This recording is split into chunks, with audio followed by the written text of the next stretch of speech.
देखिए, आज तक मैंने बहुत सी बातें कही है यूट्यूब पर, बहुत सी वीडियो बनाई है और यूट्यूब पर छोड़ा है। इसको हर कोई सुन सकता है और सुनता भी है, और ये मैं देखता भी हूँ। यूट्यूब चालू करके देखता हूँ कि मेरे वीडियो को कितने सुनने वाले सुने हैं। तो मैंने उसमें बहुत सारी बातें कही जो सुनने के लायक भी है, समझने के लायक भी है और उस पर अमल करने के भी लायक है। मगर मैं आज एक संत महात्मा की बात सुना है और उससे मुझे एक चीज बड़ा स्पष्ट हुई है। ये मुझे समझ में आई है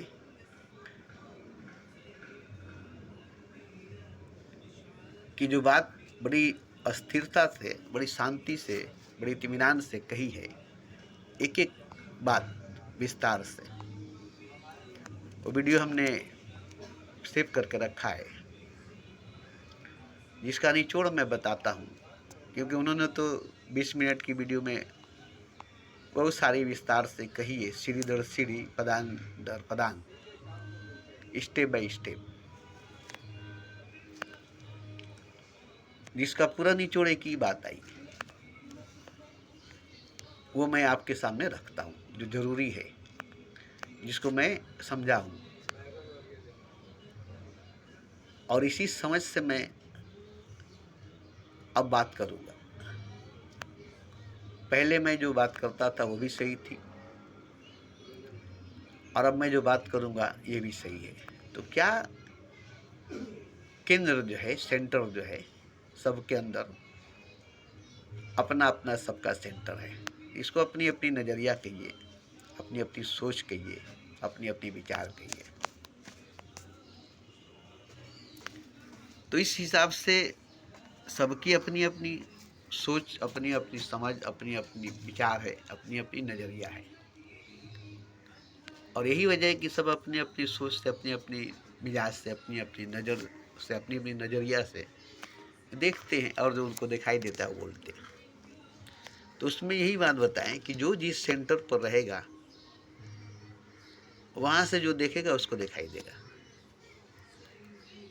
बड़ी अच्छी तरीके से बताएं। जैसे किसी को भूख लगी है तो वो बाजार से गुजरेगा तो खाना ही को देखेगा, कहाँ खाना है, वो खाने को तलाश करेगा। हालांकि बाजार में बहुत कुछ है, कपड़ा है, जूता चप्पल है, मार्केट में सब कुछ है। अभी उसको भूख लगी है तो खाना तलाश करेगा। तो ये सेंटर उसकी है कि सेंटर पर वो अभी मौजूद है। अभी उसको भूख लगी है, अब यहाँ से उसको खाना ही दिखाई देगा, अब वो खाना ही देखेगा। अगर किसी को पैखाना लग गया तो कहीं भी जाएगा उसे कुछ नज़र नहीं आएगी, उसे कुछ दिखाई नहीं देगा, जबकि सब कुछ है। वो पायखाना तलाश करेगा, टॉयलेट तलाश करेगा, कहाँ टॉयलेट है। अब ये बताइए कि सब कुछ है उसके सामने और टॉयलेट खोज रहा है। अभी वो किस सेंटर पर है? अभी वो उस सेंटर पर है जिसका नाम है पायखाना। उसे अभी पैखाना लगी है। तो जब पैखाना जिसको लगता है तो वो उसी सेंटर पर आकर के रुक जाता है। अब वहाँ से हटना उसको नामुमकिन है जब तक वो पैखाना नहीं करेगा। उसके लिए उसको बाथरूम चाहिए, टॉयलेट चाहिए। अब वो कहीं जाएगा तो टॉयलेट ढूंढेगा, बाथरूम ढूंढेगा। अगर बर्दाश्त नहीं हुआ तो रास्ते पर ही पैखाना कर देगा। अब उसको लाज शर्म नहीं आएगी, क्योंकि मैं कल पिलखाना से आते हुए मैंने देखा एक औरत को पेशाब करते हुए, जबकि उसे भरी बाजार में शर्म आनी चाहिए, लाज आनी चाहिए, मगर उसे पेशाब इतनी जोर से लगी थी कि वो साइड में ही जाकर, एकदम हावड़ा मैदान सेंटर की मैं बात करता हूँ जहाँ मेट्रो का बना हुआ है, थोड़ी सी जंगल जैसी थी, मगर वो वहाँ जा कर के पेशाब करके और वापस आ गई। उसे शर्म नहीं लगी, उसे लाज नहीं लगा, क्योंकि उसे बर्दाश्त नहीं हुआ। और भी ऐसे इंसान हैं जिनको पैखाना लगा, बर्दाश्त नहीं हुआ, बस में बैठे हैं, बस में ही कर दिए। जैसे बहुत से आदमी का वोमिटिंग होती है ना बस में, तो बस में ही वोमिटिंग कर देते हैं, टैक्सी में ही वोमिटिंग कर देते हैं, ट्रेन में तो ट्रेन में ही वोमिटिंग कर देते हैं। तो वो उस वक्त उस सेंटर पर होते हैं और वो उस वक्त उसको कर देते हैं। किसी को क्रोध आया तो क्रोध के सेंटर पर है, किसी को भय लगा तो भय के सेंटर पर आ गया, किसी के अंदर काम जगी तो काम के सेंटर पर आ गया। तो अभी इस वक्त टाइम ऑफ नाउ, लम्हे मौजूद में आप किस सेंटर पर हैं, बस। तो एक ही सेंटर बताया जा रहा है कि उस सेंटर पर जाकर के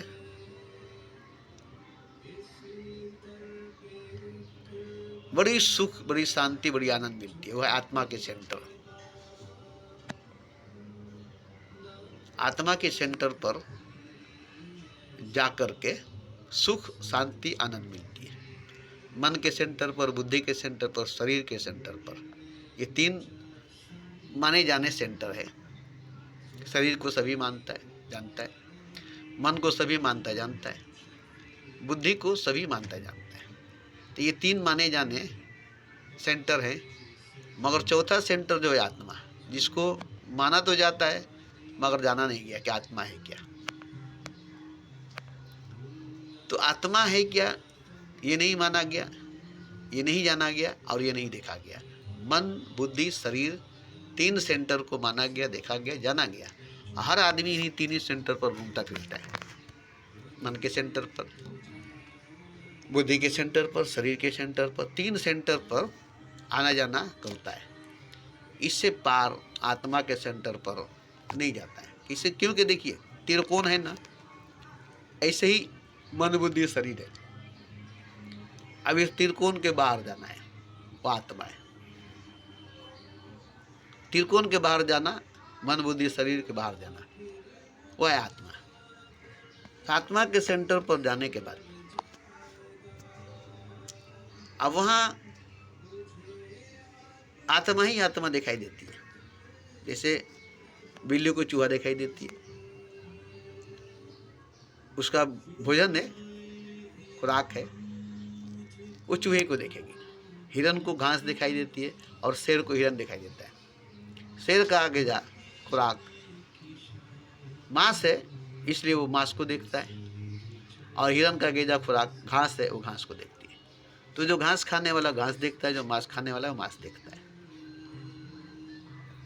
तो उसकी सारी फोकस, सारी दृष्टि घास वाला को घास पर, मांस वाला को मांस पर होती है। तो बिल्ली का सारा दृष्टि चूहे पर होगी। वो कहीं जाएगी तो चूहे की तलाश करेगी, कहीं जाएगी तो चूहे को खोजेगी। शेर कहीं जाएगा तो मांस खोजेगा, हिरन कहीं जाएगी तो घास खोजेगी। बेरोजगार, बेकार नौजवान वो नौकरी खोजेगा, कहीं भी जाएगा वो नौकरी तलाश करेगा। कुंवारा है, लड़का है तो लड़की तलाश करेगा, लड़की है तो लड़का तलाश करेगा। तो ये बात सही है कि जिस सेंटर पर आदमी रुक जाता है वहां से उसको वही दिखाई देती है। अब उस सेंटर से जब भी देखेगा तो उसको वही दिखाई देगा। तो जो दिखाई दे रही है, जो आप देख रहे हैं, वो सेंटर का बात है। मन के सेंटर से देखेंगे तो आपको मन ही दिखाई देगा, बुद्धि के सेंटर से देंगे तो बुद्धि दिखाई देगा, शरीर के सेंटर से देखेंगे तो शरीर दिखाई देगा। और ये बदलता रहता है, मन से बुद्धि, बुद्धि से शरीर, ये सेंटर बदलती रहती है, चक्कर घूमती रहती है।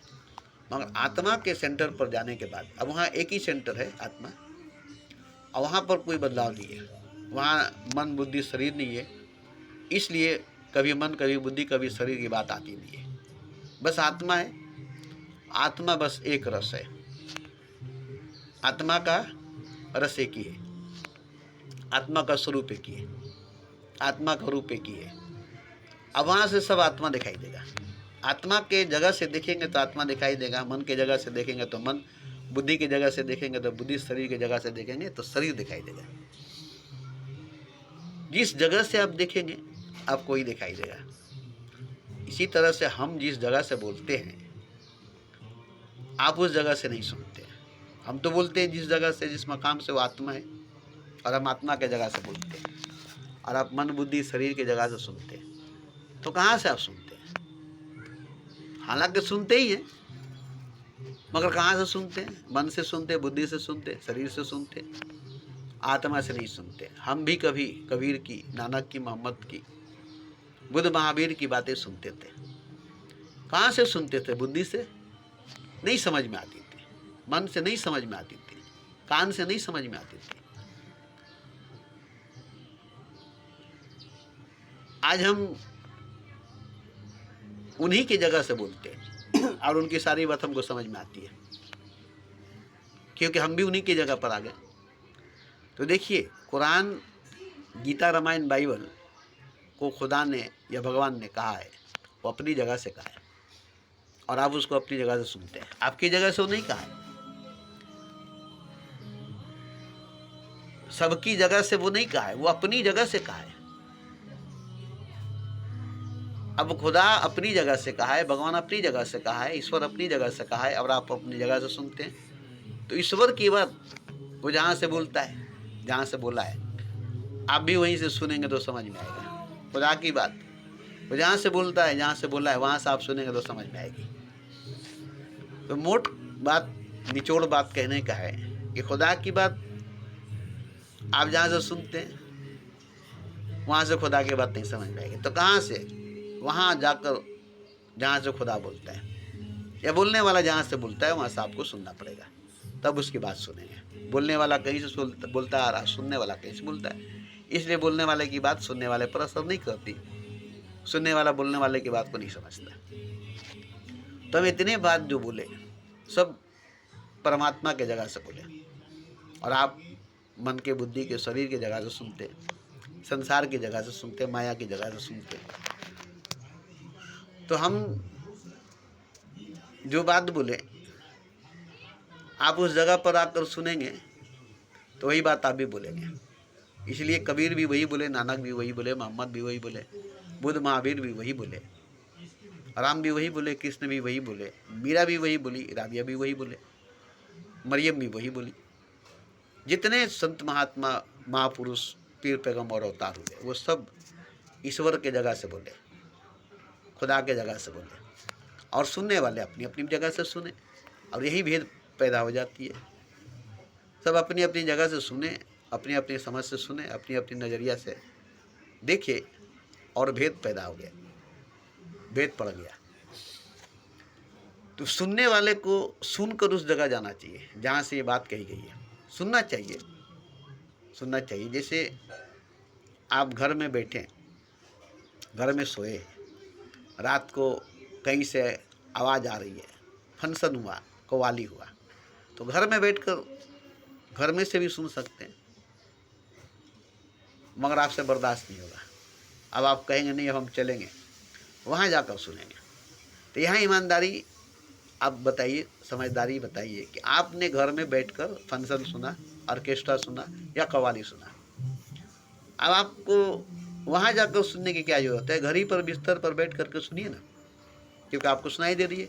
लेकिन नहीं, अगर हम सीधा स्टेज पर सामने से सुनने की कोशिश करेंगे और जाएंगे, भीड़ में दाखिल होंगे, अंदर जा कर के एकदम उसके सामने से सुनने की कोशिश करेंगे, तो कितना का फ़र्क है उसके सामने से, उसके सामने बैठ करके सुनने से कितना का फ़र्क होता है, बता सकते हैं?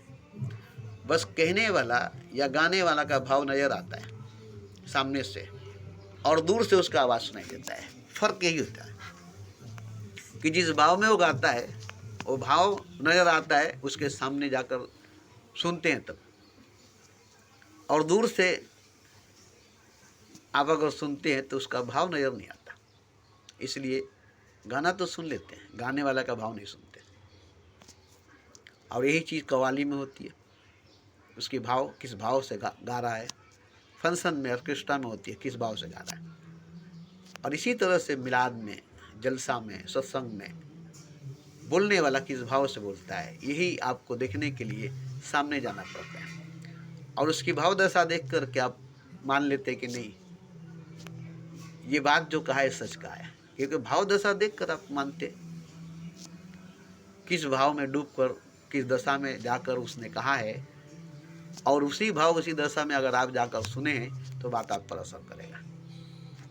तो मैंने जितनी वीडियो बनाई है, जितनी रिकॉर्डिंग की है, जितना यूट्यूब में छोड़ा है, वो सब एक ही भाव में, एक ही दशा में, एक ही स्टेज पर जा कर के, वो है आत्मा भाव या प्रेम भाव।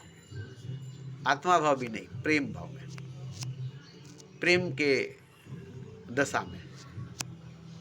क्योंकि मेरी एक सेंटर है, वो है प्रेम का सेंटर। मेरा सेंटर मन की, बुद्धि की, शरीर की, आत्मा की, परमात्मा की भी नहीं है। इसलिए मन, बुद्धि, शरीर, आत्मा, परमात्मा से मैं इनकार करता हूँ। मैं इन पांचों को नहीं मानता। मन भी था मेरा, बुद्धि भी थी मेरी, शरीर भी था मेरा, आत्मा भी थी, परमात्मा भी था, मैं भी था, जिंदा था, जी रहा था। ये नहीं कि मन नहीं थी, बुद्धि नहीं था, शरीर नहीं था, आत्मा नहीं थी, परमात्मा नहीं था, मैं नहीं था। ये सब था, मन थी, बुद्धि थी, शरीर था, आत्मा था, परमात्मा था, मैं था, मगर प्रेम नहीं थी, मोहब्बत नहीं था। और ऐसे ही जी रहा था, मन, बुद्धि, शरीर, आत्मा, परमात्मा और मैं ऐसे ही जी रहा था। लेकिन जब प्रेम जगी, मोहब्बत जगा, तो मैं वही दर्पण, वही न जाने ये क्या हो गया कि सब कुछ लगे नया नया। उसी क्षण से, उसी वक्त से सब बदल गया। मन बदल गई, बुद्धि बदल गया, शरीर बदल गई, आत्मा बदल गया, परमात्मा बदल गया, मैं बदल गया। एक प्रेम के घटना घटने से सब कुछ बदल गया। इससे पहले कुछ भी नहीं बदला था, मैं भी नहीं बदला था, मन भी नहीं बदला थी, मिजाज भी नहीं बदली थी, नज़र भी नहीं बदली थी, नज़रिया भी नहीं बदली थी, आत्मा भी नहीं बदला था, शरीर भी नहीं बदली थी, परमात्मा भी नहीं बदला, कुछ भी नहीं बदला था। सब वैसे ही चल रहा था, सब वैसे ही चल रहा था। जैसे प्रेम घटित हुआ, जैसे कोई क्रांति, इनकलाब आने के बाद देश में बदलाव आ जाती है, सरकार बदल जाती है, देश बदल जाती है, ऐसे ही बदलाव आई। तो इसीलिए हम सेंटर जो असल में हम देखें वो प्रेम है। अब प्रेम के सेंटर से बात होती है तो अच्छी लगती है। अब प्रेम के सेंटर से अगर बात सुनते हैं तो अच्छा लगता है। आपका सेंटर अगर प्रेम है,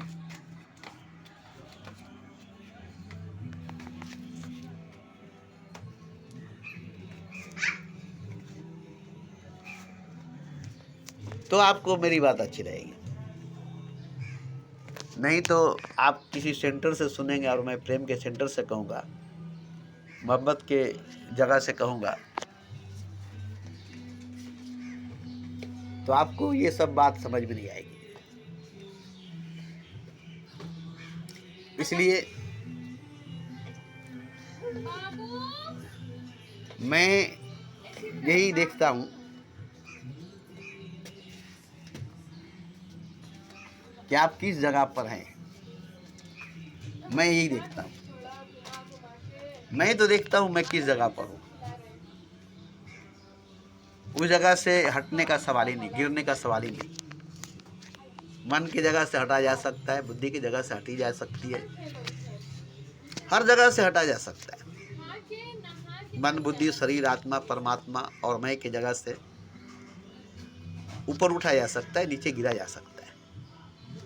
मगर प्रेम की जगह पर आने के बाद न ऊपर उठाया जा सकेगा, न नीचे गिरा जा सकेगा, न एक कदम आगे न एक कदम पीछे। वहाँ एकदम ठहर जाना पड़ता है।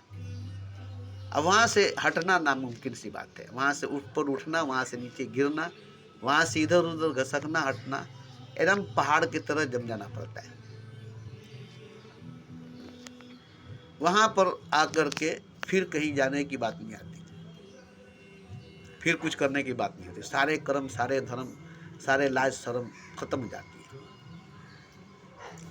तभी तो मस्त हो जा कर नंगे घूमते हैं बहुत से मस्त लोग को देखे होंगे।